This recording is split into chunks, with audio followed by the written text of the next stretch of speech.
오늘 금요기도에 올라오신 여러분 주님의 이름으로 환영하고 축복합니다. 오늘 이제 요한계시록 4장과 5장은 새로운 단락으로 들어가게 됩니다. 요한계시록은 크게 1장은 서론이고, 그리고 2장과 3장은 소아시아 7교회에 보내는 주님의 편지이고요. 그리고 4장과 5장은 천상의 모습을 보여줍니다. 그곳에서 하나님 앞에 어떻게 예배하고 있는지 하늘의 예배를 보여주고 있습니다. 그리고 6장부터는 새로운 단락으로 들어가면서 이제 하나님의 심판, 7인 또 7나팔 이러한 내용, 7대접의 내용들이 나오게 됩니다. 자, 오늘과 그리고 다음 주에 걸쳐서 하늘의 예배에 대해서 같이 말씀을 나누겠습니다. 즉 오늘 보여주는 본문은 하늘이 열리고 그 하늘에 펼쳐진 하나님의 보좌, 그리고 하나님의 보좌 앞에 무엇들이 있으며 그들이 행하는 일들을 우리들에게 보여줌으로써 우리가 어떻게 해야 하는가를 또한 예시해주고 있습니다. 오늘 보면 1절을 보시겠습니다. 1절 보시면, 이일 후에 내가 보니 요한이 보았습니다. 하늘에 열린 문이 있다. 네, 하늘에 열린 문이 있더라. 따라하겠습니다. 하늘에 열린 문. 그 하늘에 열린 문이 있는데 내가 들은 바 처음에 내게 말하던 나팔 소리 같은 그 음성이 말합니다. 이리로 올라오라. 이후에 마땅히 일어날 일들을 내가 내게 보이리라 하시더라 라고 말씀하고 있습니다. 하늘에 열려져 있는 문, 이렇게 말할 수 있죠. 하늘에 열린 문입니다. 여러분, 하늘이 열려야 되겠죠. 하나님께서 하늘의 문을 열어주셔야 되는데요. 하나님은 하늘의 문을 열어주셔서 이스라엘 백성들에게 만나와 또 메추라기를 주시기도 했습니다. 때로는 하늘의 문을 열어서 소돔을 불과 유황으로 멸망시키기도 했습니다. 우리에게 하늘의 문이 열리는 것은 얼마나 귀한 일인가요? 그것은 우리가 하나님을 배울 수 있기 때문입니다. 창세기 28장에 보면 야곱이 도망을 치다가 베개를 하고 잠을 자는데 사닥다리 환상을 봅니다. 그곳에서 주님의 음성을 듣죠. 내가 너를 떠나지 아니하고 내가 너를 곁에서 항상 함께 할 것이다. 깨어납니다. 깨어나면서 하나님이 과연 여기 계시거늘 내가 알지 못하였도다 라고 말하면서 이곳은 하나님의 집이요 그리고 하늘의 문이다 그랬어요. 하늘의 문이다. 즉 하늘이 열렸으니까 이곳이 하나님의 집이요 하늘의 문이다 라고 말씀을 했습니다. 야곱이 도망치는 인생의 한 자락에서 하늘의 열린 문을 보았어요. 여러분, 우리의 소망은 어디에 있습니까? 이런 팍팍한 세상 가운데 하늘의 문이 열리는 것이 우리에게 필요한 줄로 믿습니다. 오늘 여러분들 오늘 야곱과 같은 인생을 살아오시는 분들, 오늘 이 밤에 하늘의 문이 열리기를 간절히 소망합니다. 이사야 6장에 보면 이사야가 우시아 왕이 죽던 때에 하나님의 소명을 받습니다. 그 소명을 받는 장면을 보면 주께서 높이 들린 보좌에 앉으셨다 그랬습니다. 하늘에 열렸죠. 하늘이 열리고 그 그 높은 보좌 위에 하나님이 앉으신 것을 이사야가 보았습니다. 하늘이 열렸어요. 하늘이 열렸어요. 또 하늘이 언제 열렸냐면 마태복음 3장 16절에 오면 예수님이 요단강에서 세례 요한에게 세례를 받으실 때 이렇게 말씀합니다. 하늘이 열리고 하나님의 성령이 비둘기같이 내려 예수님의 머리에 머물렀더라. 예수님이 세례를 받으실 때 하늘의 문이 열렸어요. 하늘의 문이 열렸어요. 성령이 비둘기같이 임하고요. 그것에 주님께서 내 사랑하는 아들이요 내 기뻐하는 자라 이렇게 말씀을 하셨습니다. 요한복음 1장 51절에 보면 예수님께서 뭐라고 말씀하시냐면 자신이 이렇게 말씀합니다. 하늘이 열리고 하나님의 사자들이 예수님 위에 인자 위에 오르락 내리락 하는 것을 너희들이 보리라 이렇게 말씀을 하셨습니다. 하늘이 열린 곳이 어딜까요? 하늘이 열린 곳, 사실 우리가 삶이 다하고 천국에 가서 하나님과 함께 거하는 곳이 하늘이죠. 네, 하늘이겠죠. 그러나 이 땅에서 우리가 하늘이 열리는 상황에서 하나님을 예배해야 될 줄로 믿습니다. 그러니까 하늘이 열려 있는 상태는 하나님이 계시는 곳이죠. 하나님의 보좌가 있는 곳이죠. 하나님의 임재. 그러면 이 땅에서 그 하늘과 땅이 하나 된 상태가 있었습니다. 하늘과 땅이 하나 된 상태 어딜까요? 하늘과 땅이 하나 되어서 하나님이 이 땅에 거하시던 때 에덴 동산입니다. 하나님께서 에덴을 만드시고 어디에 거하셨죠? 저 하늘에 거하셨나요? 에덴에 거하셨나요? 에덴에 거하셨어요. 에덴에 거하셨습니다. 왜냐하면 하나님이 에덴을 거처로 삼으셔서 그곳에 거니셨다 그랬습니다. 즉 아담과 하와는 죄를 짓기 전에 그 에덴에서 하나님과 막힘이 없는 삶을 살았던 것이죠.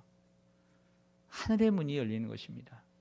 그래서 창세기에 그 에덴 동산이 하늘과 땅이 하나 된 일치된 곳이었다라고 하는 거죠. 그래서 창조의 세계입니다. 그럼 요한계시록 성경의 오늘 마지막은 오늘 이 환상을 보여주는 이유는 에덴 동산처럼 하늘이 열리고 그리고 하늘과 땅이 하나 되는 그때가 올 것이라는 거예요. 그것을 에덴, 새 에덴 그리고 재창조의 날을 얘기해 주고 있는 것이죠. 여러분 우리에게도 하늘의 문이 열려야 될 줄로 믿습니다. 하늘의 문이 열려야 합니다. 주님이 우리의 답답한 인생 가운데 하늘의 문이 열려서 야곱에게 말씀하신 것처럼 내가 너를 떠나지 아니하고 너와 항상 함께하리라. 내가 너를 사랑한다. 너는 내 사랑하는 아들이요 딸이다. 주님이 말씀하시는 그 음성을 듣는 은혜가 우리에게 있어야 될 줄로 믿습니다. 그런데 오늘 1절을 보면 그 요한에게 뭐라고 얘기하냐면 빨간 글씨로 되어 있는 성경을 보시면 이리로 올라오라 그랬습니다. 하늘로 올라오라는 거예요. 열린 문으로. 이후에 마땅히 일어날 일들을 내가 내게 보이리라 라고 말씀을 했습니다. 여러분 하늘이 어떻게 올라갈까요? 자, 환상 가운데 저 하늘이 쫙 열렸습니다. 그런데 그 위에서 뭐라고 말씀하시냐면 이리로 올라오라 이렇게 말씀을 했단 말이에요. 그래서 사도 요한이 올라갔을까요? 못 올라갔을까요? 올라갔죠. 올라갔으니까 봤죠.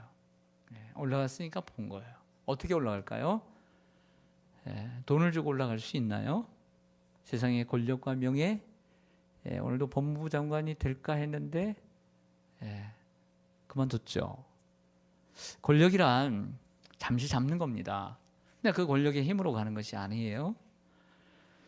하나님의 나라, 그 하늘문이 열리고 그 하늘나라는 어떻게 가느냐? 성령의 은혜로 가는 것입니다. 성령의 힘으로. 그 2절 보시면 내가 곧 성령에 감동되었더니 보라 하늘의 보좌를 베풀었고 이렇게 말합니다. 그 성령에 감동되었다는 것은 성령으로 갔다는 것이죠. 헬라어에는 이렇게 되어 있습니다. 엔 푸니마티. 오직 성령 안에서 이렇게 되어 있어요. 성령 안에서 성령으로는 가능한 줄로 믿습니다. 하나님의 나라는 힘으로 가는 것도 아니고 돈으로 가는 것도 아닙니다. 성령의 능력으로 가는 줄로 믿습니다. 오늘 두 번째 우리가 주시해야 될 단어는 보좌입니다. 하늘의 보좌. 2절에 보시면 내가 곧 성령에 감동되었더니 보라 하늘의 보좌를 베풀었고 라고 말씀합니다. 그 보좌 위에 앉으신 이가 있는데 따라하겠습니다. 하늘의 보좌. 요한계시록 4장과 5장은 한 장이라고 생각을 해야 합니다. 한 장입니다. 4장으로 끝나지 않습니다. 5장까지 갑니다. 근데 이 4장과 5장에 하나님의 보좌라고 하는 단어, 보좌라는 단어가 17번 나옵니다. 중요한 단어죠. 이 두 장이 17번이 등장했다는 것은 그 보좌가 이 본문의 중심 핵심이라는 거예요. 그리고 그 보좌에 앉으시니 하나님이 가장 중요한 분이라는 거죠. 하늘에 보좌가 있습니다. 그렇다면 한다면 자, 이 보좌의 의미를 생각해 보겠습니다. 하나님의 보좌. 자, 하나님의 보좌가 있을까요, 없을까요? 실제적으로. 마치 청와대에 대통령의 자리가 있는 것처럼 옛날 우리 선조들이 왕이 앉은 자리가 탁 있고 사극에서 나오는 것처럼 신하들이 쫙 배열하고 그런 보좌가 있는 것처럼 하나님이 앉는 탁 그런 보좌가 있을까요, 없을까요? 네. 네. 있을까요, 없을까요? 대답을 잘 못해요. 안 보았으니까 잘 모르죠. 근데 성경에서는 자주 얘기해야 안 해요. 만약에 하나님께서 이 우주, 우리가 살고 있는 은하계 말고도 수많은 은하계가 있다고 하는데 그 넓은 곳에 하나님이 어느 한 장소를 준비하셔서 보좌를 딱 준비해 놓고 요만한 보좌를 준비해 놓고 하나님 거기에 딱 앉으셔서 한쪽에만 그렇게 앉아 계신다고 한번 생각해 보세요. 뭔가 이상하지 않아요? 네, 하나님의 보좌. 하나님의 보좌는 그렇게 실제 하는 것이 아닙니다. 상징적으로 우리에게 보여주는 거죠. 우리가 일반적으로 할 때 하나님의 나라를 뭐라고 말씀합니까? 하나님의 나라는 하나님의 통치와 하나님의 다스림이라고 말씀드렸어요. 하나님의 나라가 우리에게 임하옵시며, 마찬가지로 오늘 하나님의 보좌도 그 보좌에서 뭐합니까? 통치하는 거죠. 하나님의 통치를 상징하는 것입니다. 하나님의 통치. 하나님의 보좌가 있을 수도 있겠죠. 그러나 그 물리적인 눈으로 보이는 하나님의 보좌를 꼭 얘기하는 것이 아닙니다. 하나님의 능력, 하나님의 통치를 의미하는 것입니다. 이 보좌의 3절을 좀 보시겠습니다. 3절에 앞에 이제 어떤 것들이 꾸며져 있는지 보겠습니다. 앉으신 이의 모양, 하나님의 모양을 보니까 벽옥과 같다 그랬습니다. 그리고 홍보석과 같다. 또 무지개가 있어 보좌에 둘렸는데 그 모양이 녹보석 같더라 그러고 있습니다. 그러니까 앉으신 이의 모양이 보석으로 표현이 되고 있습니다. 보석은 아름다운 거죠. 고귀한 것이고 그리고 거룩한 것입니다. 벽옥과 같고 홍보석과 같고 녹보석과 같다. 그리고 그 뒤에는 그 큰 무지개가 둘러서 있습니다. 어떻게 보면 이 반쪽 반달처럼 이러한 무지개, 우리가 일반적으로 비 오는 뒤에 보는 무지개가 아니라 완전히 원으로 되어 있는 무지개를 얘기하는 거예요. 그런 무지개가 그 보좌에 앉으신 이의 전티고 뒤를 이렇게 두르고 있다라는 것이죠. 여러분들이 이제 요한계시록 본격적으로 들어가면서 꼭 기억해야 될 요한계시록 해석은 아무렇게나 하는 것이 아니라 구약을 배경으로 하고 있다는 것을 기억해야 돼요. 구약을 배경으로 하고 있다. 그래서 오늘 이러한 모습도 에스겔서 1장으로 좀 가보겠습니다. 에스겔서 1장. 오늘 본문을 적어놓으시고 1152쪽. 1152쪽. 1152쪽 에스겔서 1장 26절.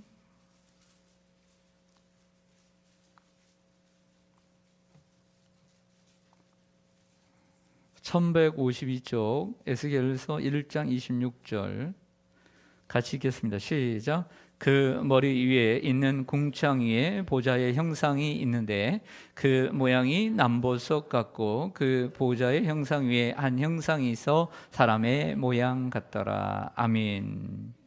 궁창, 하늘 위에 보좌의 형상인데 그 모양이 남보석 같다 그랬습니다. 그리고 그 위에 또 한 사람의 모양 같은 것이 있더라. 28절 보겠습니다. 시작.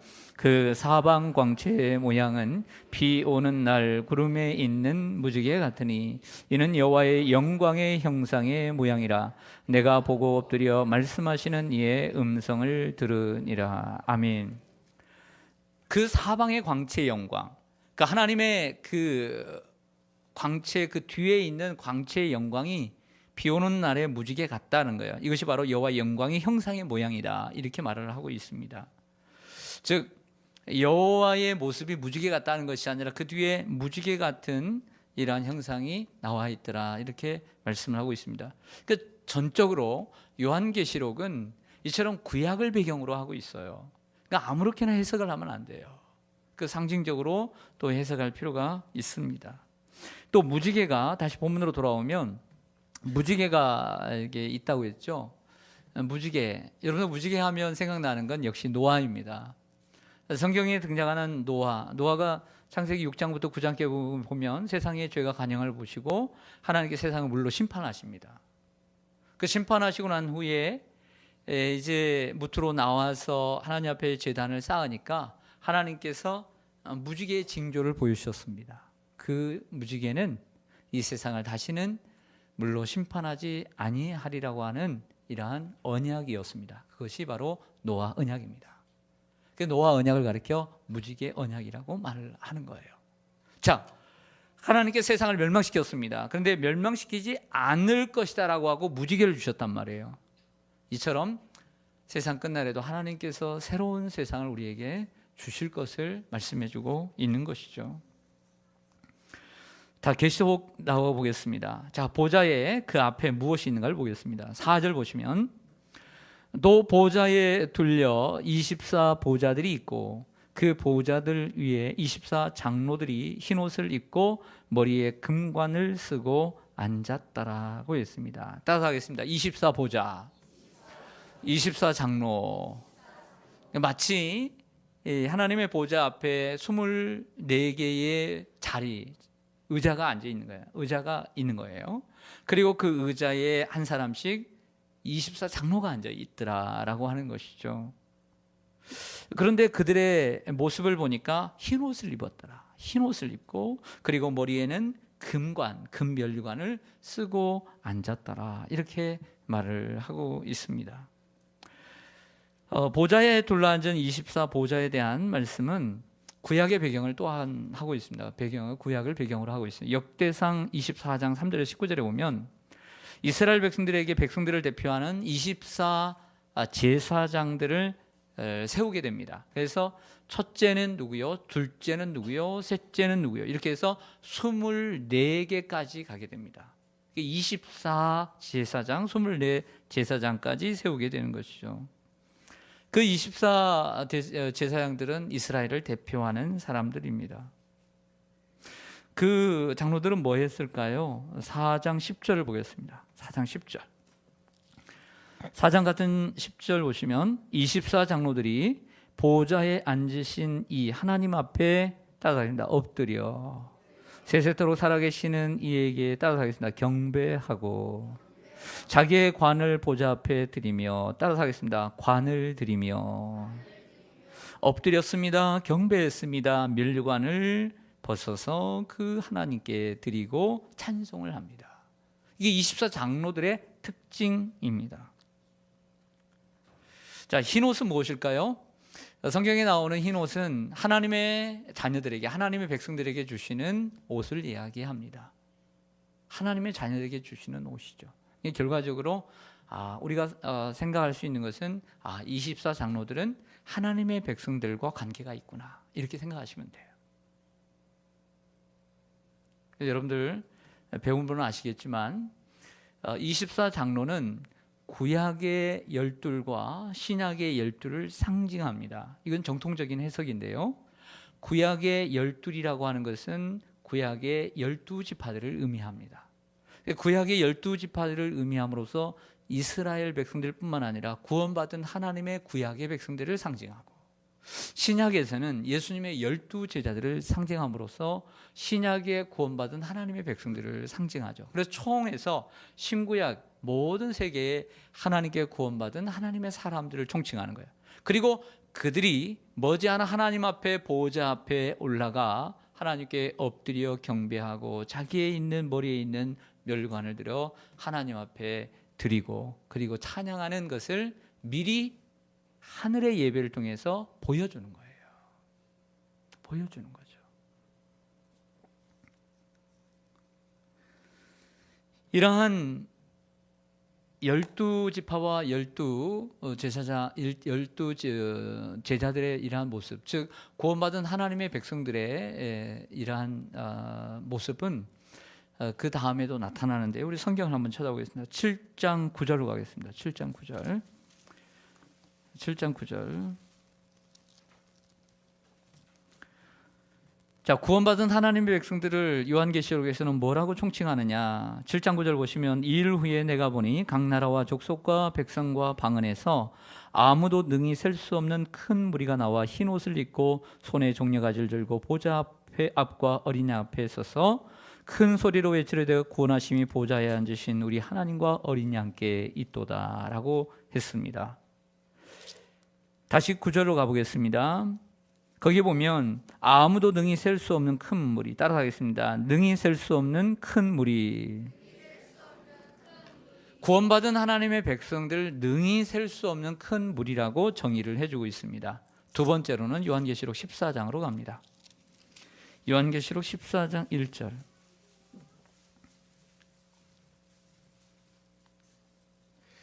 요한계시록 14장 1절 같이 읽겠습니다. 시작. 또 내가 보니 보라 어린 양이 시온산에 섰고 그와 함께 14만 4천이 서 있는데 그들의 이마에는 어린 양의 이름과 그 아버지의 이름을 쓴 것이 있더라. 아멘. 시온산에 선 하나님의 백성들의 숫자가 바로 14만 4천입니다. 이 12,000명을 가리켜 12,000명을 12지파에 나눠서 14만 4천이 되는 거죠. 그 세천지라고 하는 신천지에서는 구원받은 백성을 처음에는 14만 4천으로 정의를 했습니다. 이러한 정의는 여호와의 증인에서 이미 오래전에 했습니다. 여호와의 증인도 14만 4천이 안 됐던 것 같고요.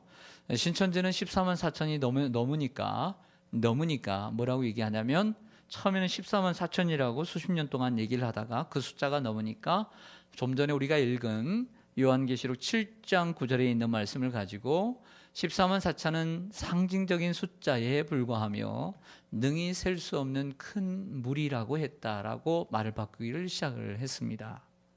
여기에 신천지 다니는 분들은 공부했겠지요. 그렇다고 여기에 있다는 확신은 아닙니다. 자, 15장 2절로 가보겠습니다. 15장 2절. 15장 2절. 또 내가 보니 불이 섞인 유리 바다 같은 것이 있고 짐승과 그 우상과 그의 이름의 수를 이기고 벗어난 자들이 유리 바닷가에 서서 하나님의 검은 고를 가지고 라고 말씀을 하고 있습니다. 여기를 보면 짐승과 그 우상과 그 이름의 수를 이긴 자라고 말씀을 하고 있습니다. 우상을 이겼습니다. 짐승을 이겼습니다. 그 이름의 수를 이긴 자들이 유리 바닷가에 서서 하나님의 검은 고를 가지고 노래를 하였다라고 하는 것입니다. 성경에는 이처럼 수없이 능히 셀 수 없는 무리, 그리고 14만 4천, 그리고 짐승과 우상과 그리고 그 대적하는 자를 이긴 자들이라고 말씀을 해주고 있다는 것이죠. 즉 이것이 구원받은 하나님의 백성들을 총칭하는 세 가지의 단어들입니다.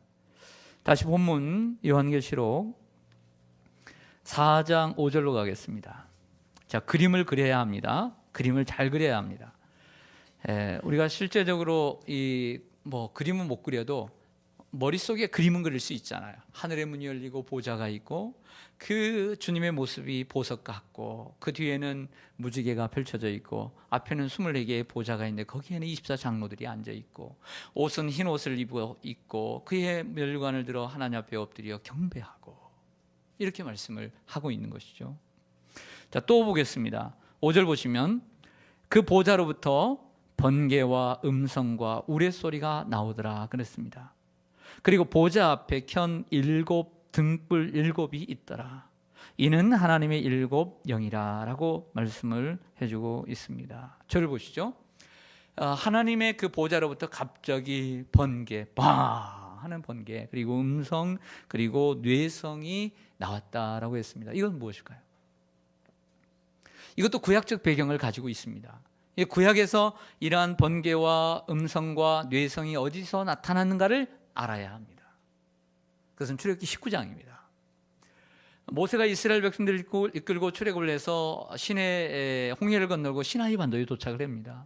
그리고 하나님의 그 시내산에 올라가서 혼자 올라갔을 때 어떤 일이냐면 그 시내산의 그 중턱까지도 짐승도, 사람뿐만 아니라 짐승도 접근하지 말라고 엄포를 놓습니다. 그렇게 명령을 내려요. 그러자 그 시내산에 출애굽기 19장에 나오는 시내산의 그 흑암이 가득하면서 거기에 번개, 그리고 음성, 그리고 뇌성이 발하지 않습니까? 즉 하나님의 임재의 상징인 거예요. 하나님을 접근하지 못한, 하나님께 가까이 갈 수 없는 이러한 하나님의 임재의 상징으로서 번개와 그리고 음성, 뇌성이 나타납니다.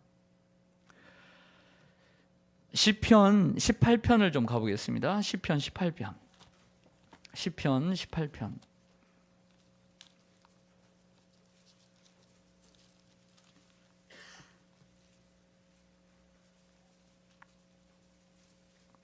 시편 18편 7절부터 14절까지 이런 말씀이 쭉 나오고 있습니다.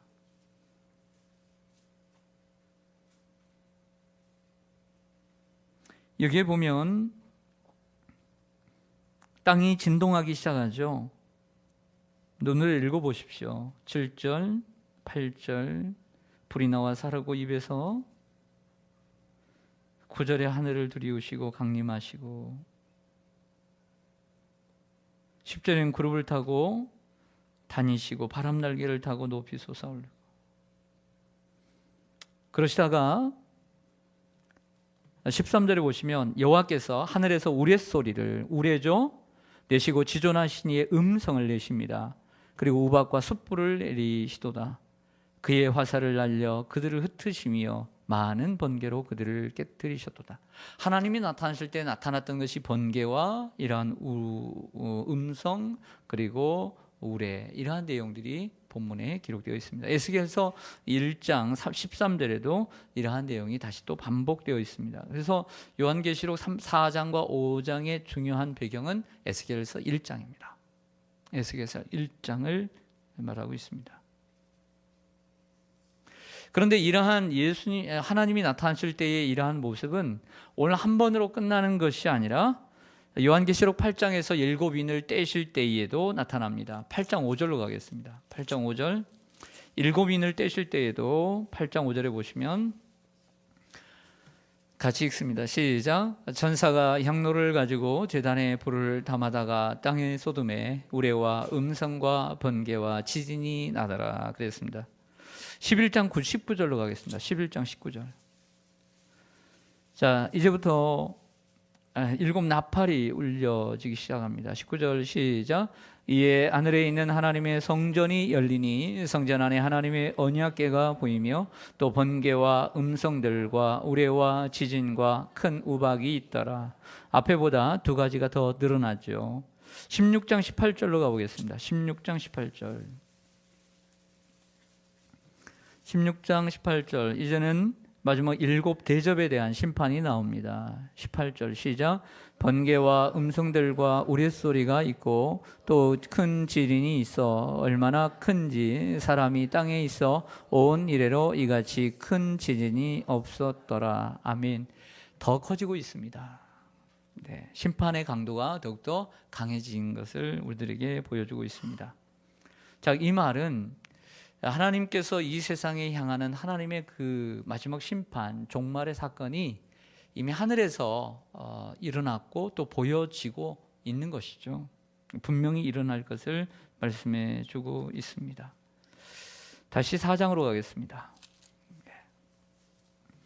5절 하반절에 오면 그 음성 소리만 나는 것이 아니라 보좌 앞에 켠 7 등불이 있더라는 거예요. 그 7 등불은 하나님의 7 영이라 이렇게 말씀을 하고 있습니다. 요한계시록 1장 4절에도 이미 말씀을 했었죠. 보좌 앞에 7 영과 이렇게 7 영이 있더라. 많은 영인데 이거 성령을 가리킨다라고 할 수가 있습니다. 6절로 가보겠습니다. 6절 같이 읽겠습니다. 시작. 보좌 앞에 수정과 같은 우리 바다가 있고 보좌 가운데에 보좌 주위에 네 생물이 있는데 앞뒤에 눈들이 가득하더라. 아멘. 그 보좌 앞에는 이 수정과 같은 유리 바다가 쫙 펼쳐져 있더라는 거예요. 예, 수정과 같은 유리 바다가 펼쳐져 있더라. 바다에는 뭐가 있죠? 네? 고기요? 네, 고기 있겠죠. 바다는 뭘로 이루어진 걸 바다예요? 물이죠, 물이죠. 근데 저 하늘 위에 물이 있을까요, 없을까요? 없어요. 성경을 조금만 더 공부했으면 좋겠어요. 주일날 제가 말씀드렸던 창세기 1장 7절에 보면 하나님께서 궁창 위의 물과 궁창 아래의 물로 나뉘라 했습니다. 궁창 아래 이 땅에만 바다가 있는 것이 아니라 궁창 저 위에도 물이 있는 것이죠. 그래서 유대인들은 어떤 생각을 했냐면 하늘에서 요즘 비가 안 오잖아요. 하늘에서 비가 오는 것은 저 하늘에 바다가 있어서 그 바다에서 물이 내려와야 된다라고 생각을 했던 것이죠. 궁창 위의 물과 들어보셨죠? 궁창 아래에 물이 있더라는 거예요. 하늘에도 이처럼 물이 있다는 것이죠. 당시에는 요즘처럼 아름다운 유리가 없죠. 좀 거칠고. 그러나 요즘 유리가 얼마나 깨끗합니까? 그 유리를 통해서 우리는 우리 자신을 보게 되는 것이죠. 하나님 앞에 서기 위해서 우리 자신을 돌아봐야 될 줄로 믿습니다. 하나님 앞에 설 때는 우리 자신을 돌아봐야 되죠. 그리고 네 생물이 있다고 했습니다. 네 생물이 있는데 앞뒤에 눈들이 가득하더라고 했습니다. 우리가 일반적으로 이 생물을 생각할 때 짐승을 생각하기, 동물을 생각하기가 쉬운데요. 여기에 이제 생물이 무엇이냐, 천사냐, 아니면 어떤 뭐 다른 거냐, 이런 어떤 논란들이 많이 있습니다만은 여기 앞에 이제 네 생물이 있는데 그 네 생물의 특징은 뭐냐면 앞뒤에 눈이 있어요. 앞뒤에 눈. 근데 앞뒤에 두 개의 눈만 있는 것이 아니라 앞뒤에 많은 눈이 있어요. 옛날에 선생님들이 이렇게 칠판에다가 뭐 써서 하다가 저 뒤에 조순배 까불지 마 이렇게 하죠. 선생님은 어디에도 눈이 있다고 그래요. 뒤에도 눈이 있다고. 그 정말인 줄 알았죠. 네, 항상 애들은 항상 떠드는 애들만 떠들죠. 네, 그렇습니다. 자, 이 말은 뭐냐면 눈이 있다는 것은 하나님 늘 보고 계신다는 거예요. 선생님이 하는 건 뻥이에요. 뻥. 그런데 하나님께서 이렇게 앞뒤에 눈이 있다는 것은 온 세상을 다 보고 계시다는 것이죠. 자, 그 말은 때로는 우리 앞에 하나님 앞에 좀 두려운 이야기이긴 하지만 때로는 하나님께서 우리를 눈동자처럼 지켜주신다는 이러한 말씀이 되는 것입니다. 그 네 생물의 모습을 보겠습니다. 7절을 보시면 첫째 생물은 사자예요. 따라가는 사자. 둘째 생물은 따라가는 송아지. 셋째 생물은 사람. 넷째 생물은 따라가는 날아가는 독수리. 네, 이렇게 네 생물의 특징이 있습니다. 근데 그 네 생물의 그 몸의 특징을 보니까 8절을 보니까 그 생물의 한 생물에 각각 날개가 6개씩 있어요. 즉 그 안에 주위에는 눈들이 가득하더라. 그랬죠? 눈들이 가득하더라. 그들이 밤낮 쉬지 않고 하나님을 찬송을 합니다. 저를 보겠습니다. 결과적으로 볼 때 이 네 생물들은 천사에 가깝다라고 말할 수가 있습니다. 천사에 가깝다라고 말할 수 있습니다. 요즘 이렇게 영화나 이런 걸 보면 일반적으로 우리가 뭐 드라마만 있는 게 아니라 그 SF도 있고 많은 게 많잖아요. 요즘 애들 좋아하는 거. 오늘 이거 읽으면서 막 이거 그런 영화 같은데 이런 생각 안 드십니까? 우리 어린애들 막 날개가 나오고 막 거기 하늘에 쫙 열리고요. 네 생물이 있고 그 생물도 사람의 모습도 아니고 하나는 사자고 하나는 뭐 송아지고 하나는 사람이고 하나는 날아가는 독수리고 별게 다 나오지 않아요? 그렇다고 해서 하나님의 보좌가 다 하나님의 보좌에 그렇게 있다라고 생각하지 마세요. 이건 상징이에요. 상징이에요. 초대교회 성도들은 오늘 이 본문의 말씀을 어떻게 생각했냐면 사복음서로 생각을 했어요. 사복음서. 일반적으로 마태복음, 예수님의 생애를 사역을 보여준 마태복음은 사자복음이라고 그래요. 마가복음은 소복음이라고 얘기를 하죠. 그리고 누가복음은 사람복음이라고 얘기를 하고, 그리고 요한복음은 독수리복음이라고 얘기를 합니다. 그 특징이 있기 때문이죠. 마태복음은 유대인의 왕으로, 유대인들을 향해서는 왕으로서의 예수 그리스도를 보여주기 때문에 모든 짐승의 왕인 사자다 그래서 사자복음이라고 이렇게 얘기를 했어요. 마가복음 속에는 섬기러 오시는 복종하시는 이러한 예수님의 모습, 그래서 소복음이라 이렇게 얘기했고, 누가복음은 마리아의 후손으로 오면서 이방인들을 향한 이러한 사람의 모습을 드러낸 사람의 모습으로 오신 인자로 오신 예수 그리스도, 그리고 요한복음은 하늘의 하나님이신 그분이 이 땅에 오신 것처럼 하늘에서부터 시작을 하지 않습니까? 그래서 독수리복음이라고 이렇게 얘기를 하죠. 그래서 초대교회 성도들은 이 네 생물들을 가리켜서 이 복음서를 통해서 보여주신 그 하나님의 모습, 예수 그리스도의 모습으로 생각을 하기도 했습니다. 여하튼 그들은 각기 이 모습을 하면서 그 앞에서 하나님을 찬송하는 모습이죠. 그리고 여섯 날개가 있죠. 그 여섯 날개는 이사야 6장에 우시아 왕이 죽던 해에 우시아가 성전에 들어갔을 때 본 환상, 그 환상에 보면 그 스랍들, 즉 천사들의 모습을 보면 천사들이 여섯 날개를 가지고 있지 않습니까? 예, 두 개는 이렇게 날고 또 두 개는 뭐하고 또 아래는 두 개를 가리고 여섯 날개를 가지고 있었습니다. 그러한 모습을 보여주고 있습니다. 근데 가봐야겠지만 천사들이 여섯 날개가 있는지는 모르겠어요. 그건 상징이라는 것을 말씀을 드립니다. 그리고 그들이 뭐 하고 있냐면 쉬지 않고 찬양하고 있죠. 따라하겠습니다. 밤낮 쉬지 않고. 그 우스갯소리를 이렇게 얘기합니다. 이 땅에서도 교회 꾸요. 그냥 교회를 나가는데 그냥 어쩔 수 없이 나가는데 천국은 얼마나 좋은 곳인가 그랬더니 막 다른 얘기를 안 하고 간증을 하는데 오직 하나님을 찬양하고 그런다는 거예요. 그러니까 믿음 없는 사람이 그렇대요. 나 천국 가기 싫다고. 또 천국 가서도 찬양만 한다니까. 그게 싫다는 거예요. 천국과 지옥을 보는 사람이 그렇게 간증을 하니까 여기서도 지겨운데 어떻게 천국에 가서 찬양만 하고 사냐고. 근데 여기 보니까 밤낮 쉬지 않고 찬양만 해요. 설교를 들을 필요가 없어요. 저거 필요 없어요. 왜냐하면 하나님의 말씀이신데. 성경이 뭐가 필요 있어요? 하나님의 말씀이신데. 그 천국에서는 하나님을 찬양하는 것만. 그래서 정말 천국에 가고 싶다면 찬양을 좋아해야 돼요. 찬양하는 게 기뻐야 돼요. 할렐루야. 찬양하는 게. 여러분도 오늘 찬양하는 거 보니까 제가 눈에 뒤에 달려서 봤는데요. 박수 치라고 하는데 찬양이 끝나고 나서 박수를 치더라고요. 누가 치라고 했나요? 안 했어요. 그런데 박수가 나오더라고요. 왜요? 찬양이 좋으니까. 은혜가 되니까. 할렐루야. 제가 이렇게 눈에 뒤에 눈이 있어가지고 보인다니까요. 네, 오늘 그러니까 CD 2개를 사줬더니 우리 CD 반주자들이 너무 잘해요. 숨겨놨어. 그 전에 능력들을 숨겨놨던 것 같아요. 제주들을 이렇게 잘해요. CD 진작 사줄 거 그랬어.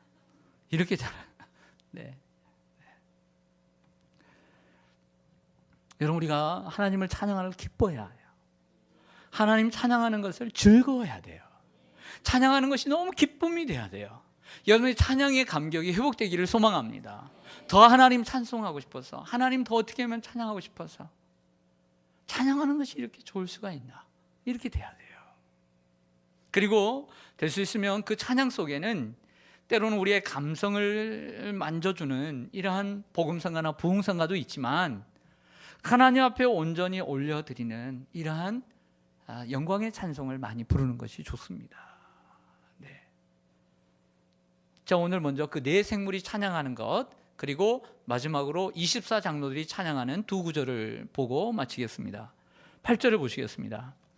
그 네 생물들이 어떻게 찬양합니까? 한쪽 한 스페이스 들어가 있는 거 있죠? 거룩하다. 시작. 거룩하다, 거룩하다, 거룩하다.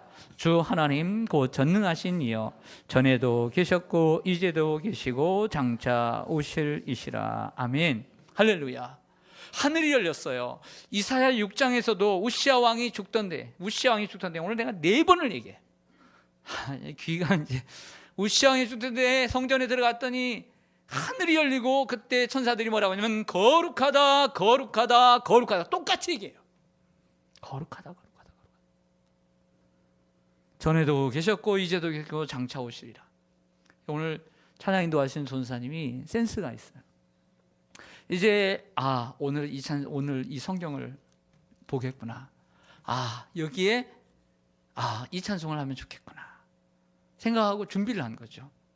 아니면 우연에 있을 수 있겠지만 거기는 1%의 가능성밖에 없다. 제가 볼 때는 99% 준비된 찬송이다. 저는 그 노래 어려워서 부르지도 못해요.